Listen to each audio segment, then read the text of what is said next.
another thing that I guess breaking news. Matt Mayoko has been reporting that Jimmy G is now going to be the official Week 1 starter for the 49ers. Obviously, we haven't heard that from the team, but he seems pretty adamant about Jimmy Garoppolo being the starter.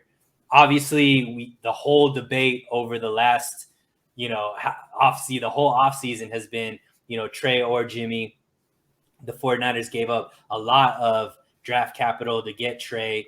But now, they're going with Jimmy as the starter, if we are to believe Matt Mayoko. How do you feel about how Shanahan has handled this whole QB situation overall? Do you think he's done it well? And how do you also feel about Jimmy G being the starter? Yeah, I mean, just going back to what you said, they haven't made an announcement, but about as close as you're going to get to it is probably the fact that outside of what you see on the on their depth chart that came out today to the media, there was also earlier today Jimmy Garoppolo was the guy who was going to be meeting with the media for tomorrow's after practice session. So they're not. I don't think they'd send him out there to do that if he wasn't going to be the starter Week 1. And as far as mishandling the quarterback situation, I don't think so. I think that I liked what he's done so far. I think you put Trey Lance in these situations, and he gave Trey Lance every opportunity to go out and win the job, and he just couldn't take advantage of the opportunities. And Lance is going to continue to grow, and he's going to get some reps, and eventually he'll become the quarterback. He'll be able to start handling the things that Shanahan needs him to be able to do. Now, do you feel like Jimmy Garoppolo is, ready to be the starter? Do you feel like, as far as, starting against the Detroit Lions, does Jimmy Garoppolo still give us the capability of winning Week 1? Oh, yeah. I think Garoppolo gives you the capability of winning. For myself, if it was me making this call, I'm starting Trey Lance, even though Shanahan's not doing it that way. Mm-hmm. But the reason that I would do that is because I like to run the ball. And I think, and especially with this 49ers offense and the personnel that they have, I think it's all at its best if you're running the ball. I think you have an offensive line that's at its best with run blocking. You have running backs who can deliver, run the ball hard. You've got a lot of good wide receivers who are very good run blockers. As John Lynch said, they're kind of like, you can play bully ball with them where they can get out there and really block you. But they have the ability to get deep and make plays down the field, and as well as make plays in the running game. And all that stuff plays perfectly to what Trey Lance brings to the table. It's not to say that the 49ers can't be successful with Jimmy Garoppolo, because we've seen it, right? We saw the 49ers had a really good running game in 2019 when Garoppolo was healthy throughout the full season. But Lance just enhances that whole thing because he's an extra weapon that you can run the ball with. And I would like to see Shanahan go with him because I think that he'd also kind of in a way force Shanahan to stick with the running game more than he has in the past. So the thing that's the most interesting, I think, out of the 32 teams in the NFL, we know 31 of the starters that are playing Week 1. Why is this something that's new for Shanahan to keep who the starter is so close to his chest and just not even? I mean, we're literally less than a week away. We're talking about a matter of days away from, the game happening, and we still haven't announced, or Shanahan still hasn't announced who the starter is. Is there something to be read into that, or is this just how Shanahan is with the media now? He just really doesn't care and doesn't want to give anything, and, is just being, Shanahan. Yeah, I don't think Shanahan's ever really done this before. I don't think he's ever done where he's just hasn't named a starter before Week 1, and he's been this way throughout this entire offseason. It's the same way he handled the run up to the draft, right? Where it's, I'm just going to let you guys talk, and you guys are all going to sell Mac Jones to everybody, and I'm going to go ahead and take somebody else. I'll go ahead. You guys are kind of making my job easier, kind of thing almost. So. I don't think it's anything other than that. He's just letting everybody kind of run with their whatever narratives they want to run and just kind of watching to see who says what. Yeah, it's so interesting to me because, I mean, I guess the team we know is pretty strong, and I guess the locker room there is pretty strong.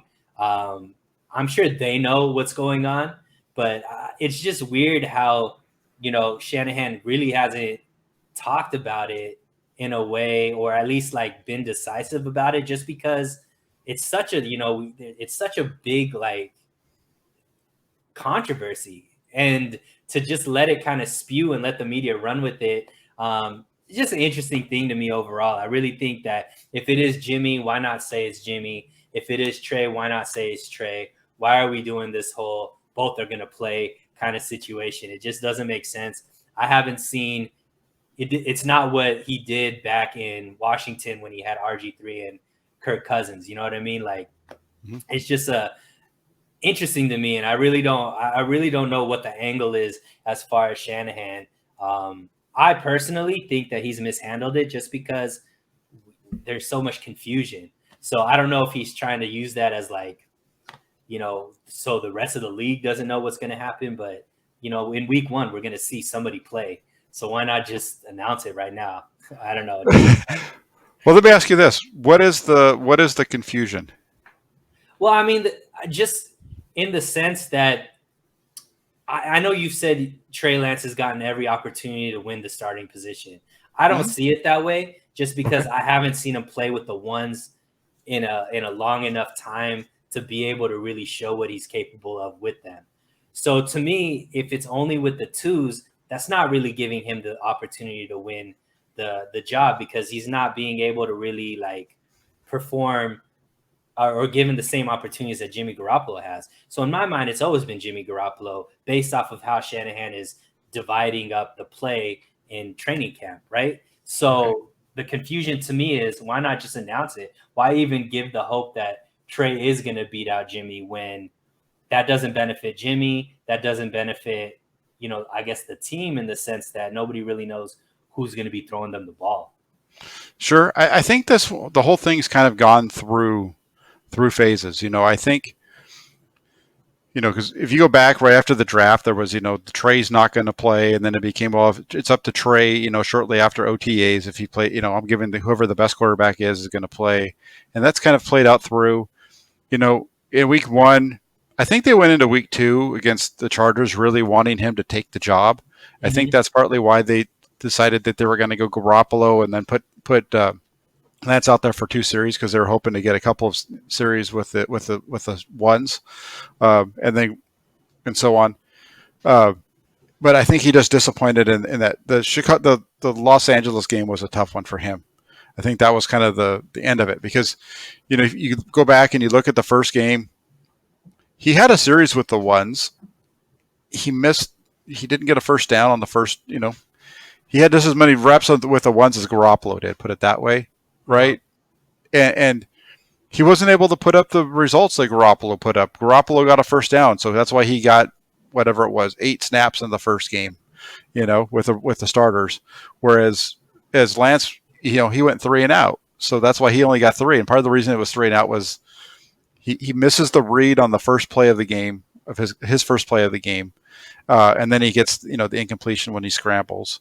And then on third down, he has a receiver open over the middle for a first down, and he doesn't get the ball to him because he misses his hot read.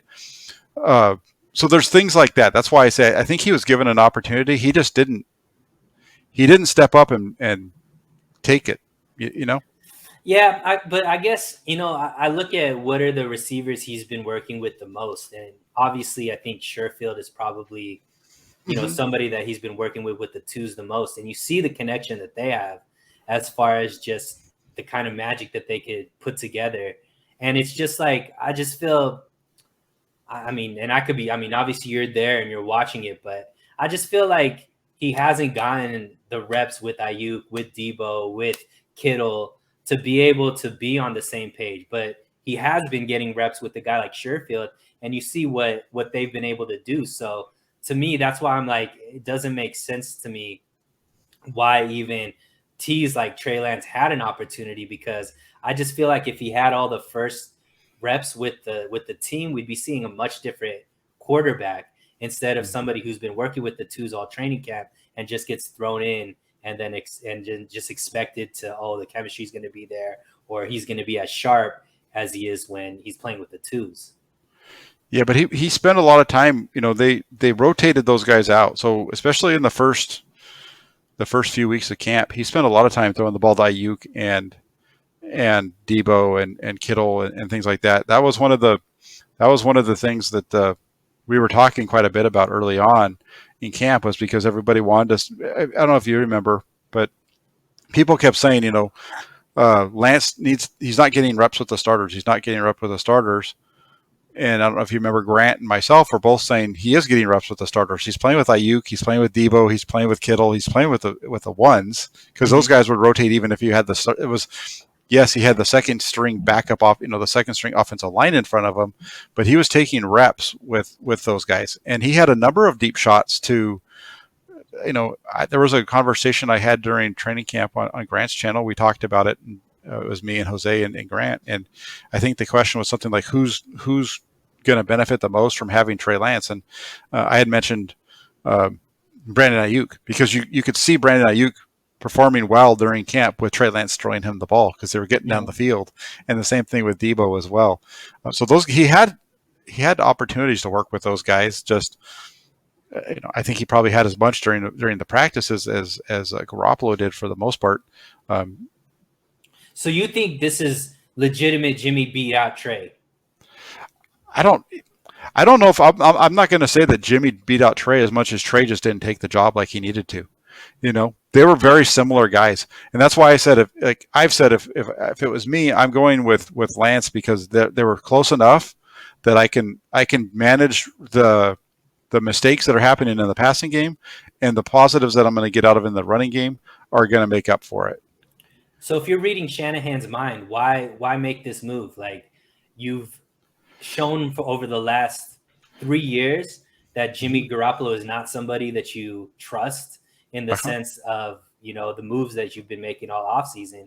You go up and trade for a quarterback that maybe hasn't separated himself from Jimmy, but definitely hasn't been separated from either by Jimmy, Mm-hmm. to the sense. So why are we still going with Jimmy Garoppolo? Yeah, I think that the thing there is that and this goes back to that Chargers game. Shanahan needed to have Lance blow it out, not necessarily because he needed to see it in order to believe that Lance is the better quarterback, but he needed the other guys in the locker room to see it. Mm-hmm. You go back through this whole process, and one of the things that Shanahan said, on top of having whoever gets the best team the chance to win and all that kind of stuff, is that you're going to know when Lance is the better quarterback, or whoever you're going to know it, right? He's going to show it to you. He's going to prove it to you. And I don't think we've seen that, where he goes out there and just is dominated to the point where guys like George Kittle and Trent Williams and Kyle Juszczyk and so on are saying, "Hey, we should be starting the rookie instead of Jimmy." I think that's part of the problem too. If you just take only on the field, you go with Lance, but when you factor in the locker room dynamics, I think that's partly what's weighing on this thing too. So if there's that little bit of I don't know if I'd say politics, but it's just the dynamics of the whole situation, the nuance, I guess, for lack of a better word. I guess, man. I know it's tough. I'm more excited to see Trey. I've already seen what the 49ers are like with Jimmy, but maybe this is something where, mid-season they make a move after the bye week or whatever. But it'll be interesting to see. Obviously, I hope that Jimmy plays well, stays healthy. He can win with the team. We know how limited the offense is when he's there, but still, I think it's good enough to where we could get some wins in the first half of the season with him. But obviously Trey, we wanted to see the upside.